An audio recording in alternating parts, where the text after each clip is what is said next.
questions. Is a hot dog a sandwich? Is Coach Eric Taylor winning championships with those preppy kids in Philadelphia? Clear eyes, full hearts. Is the sky really blue?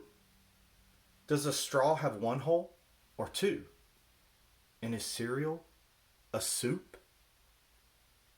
Life is full of questions.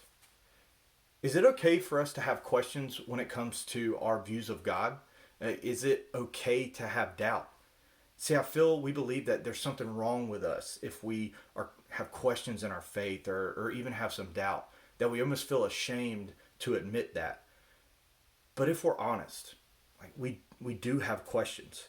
There have been or are or will be times in life where we have doubt because of things that are going on in our life. But what do we do? Like, what do we do with doubt?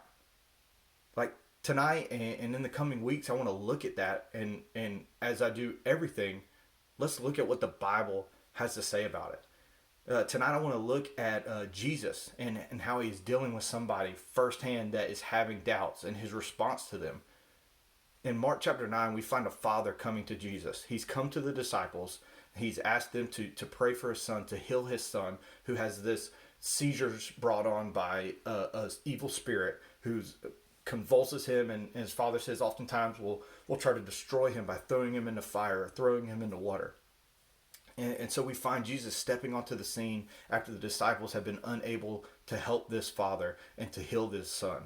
So in Mark chapter 9, picking up in verse 19, we see that it says, "And he answered them," he being Jesus, "O faithless generation, how long am I to be with you? How long am I to bear with you? Bring him to me." And they brought the boy to him, and when the spirit saw him, immediately it convulsed the boy and fell on the ground and rolled about, foaming at the mouth. And Jesus asked his father, "How long has this been happening to him?" And he said, "From childhood. And it has often cast him into fire and into water to destroy him. But if you can do anything, have compassion on us and help us." And Jesus said to him, "If you can, all things are possible for one who believes."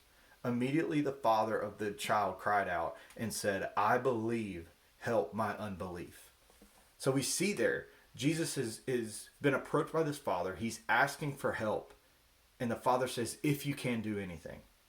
Jesus says, I love his response there, because it's in Jesus' response that we can find hope.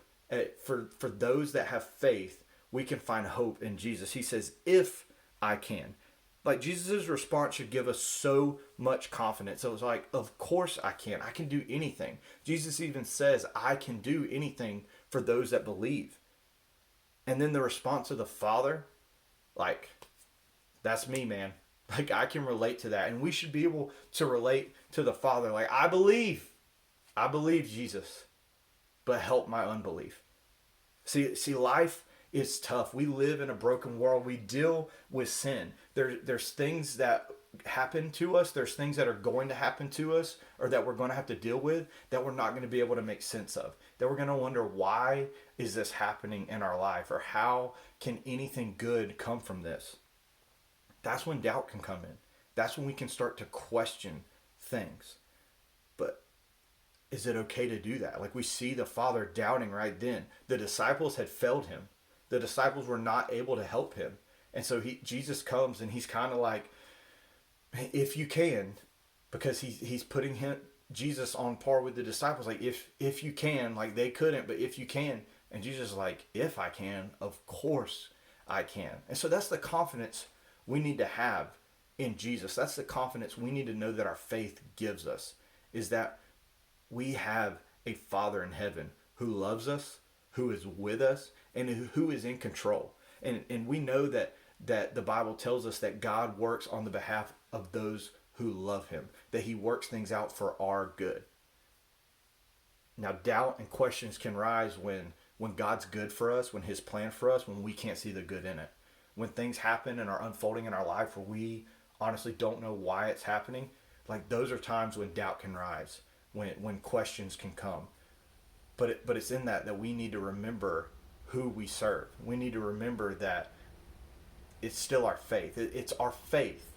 Our faith gives God glory. See, what was happening there is the disciples had failed them, that he looked to Jesus and he's like, if if you can. But see, the disciples, they were limited. Our God is not limited. And it's not about getting us and giving us everything we want, but he's going to provide what we need. He's going to make sure that we are taken care of, that everything is worked out for our own good. And many times that means letting things unfold in our life so that God can still get glory in the midst of us as people dealing with life in a broken world, and still be able to have joy, and still be able to have peace, and still be able to have faith. And many times when we're stretched, when these situations that come in our life that bring questions, like that's when God can be glorified the most. That's when we grow in our knowledge of him. Because if we have doubt and we have questions, we need to do something about it. See, having doubt is not bad. Not doing anything about doubt is where it can be harmful to us. So what do we do with our questions? What do we do with our doubt? How do we live out, I believe, but help my unbelief? When there's unbelief, when there's doubt, when there's questions, find an answer. Look for answers. Look to the Bible for answers. We have the Word of God. We have his love shown to us in this Word. We have these promises that he's given us in his Bible. His Bible tells us that because of Jesus, he sees us as sons and sees us as daughters. And God is a good, good Father. And in two, searching for him and trying to learn more about him and know more about him when we have questions, we have to come to the realization that Isaiah 55:9 gives us, that his ways aren't our ways and his thoughts aren't our thoughts. And that looks something like this: that we need to be okay with knowing God, having a relationship with him, but not knowing everything about him. It's okay to not know why some things are happening.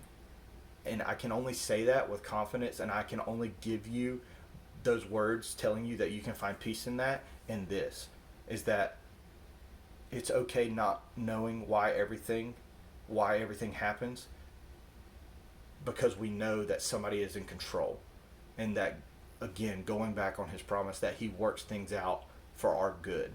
Even though it might not look good when we're in the midst of it, we might not be able to see how good can come from it, but we can find peace in knowing he's with us. We can find peace in knowing that he's in control, and we can find peace in knowing that his ways are better than our ways. So when there's times in our life that we feel like there's no good that can come from this, when we lean back on our faith and we lean back on trusting that he's got us and he's there with us, that we can struggle with this doubt. We can live in that, I believe, but help my unbelief. And we can live there and kind of struggle in that, knowing that, man, he's got it. He's in control. But that comes with faith. That comes with faith.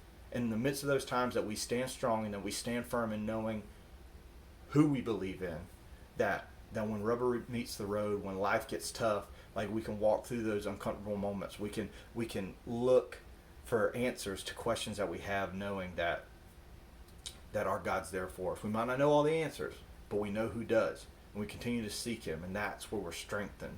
That's when we grow as believers. So, is it okay to have doubt? Is it okay to have questions? Yes. But go find answers.